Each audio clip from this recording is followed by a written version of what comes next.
Rasululloh sollallohu alayhi vasallam aytgan ekanlar, mo'min kishiga og'iz ochadigan vaqtda bitta tilagi bor degan ekanlar, qaytarilmaydigan. Har kuni iftor vaqtida shu gapni eslang. Har kuni iftor vaqtida siz og'iz ochadigan paytingizda sizni bitta ijobat bo'ladigan duoingiz bor.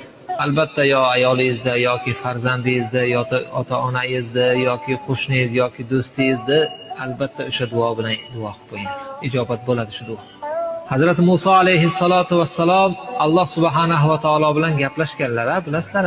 Musa alayhissalom faxr qilar ekanlar, men Alloh bilan gaplashdim deb. Alloh taolo aytgan ekanki, ey Musa, ikkovimiz gaplashganimizda o'rtamizda parda bor edi. 70 mingta parda bor edi. Muhammad sallallohu alayhi vasallam Muhammadning ummatlari iftor qilayotgan vaqtlarda hamma pardani men ko'tarib qo'yaman degan. Iftor vaqtida Alloh bilan bandaning o'rtasida parda bo'lmaydi. U nimani tilasa tilayversin. O'sha duolar ijobat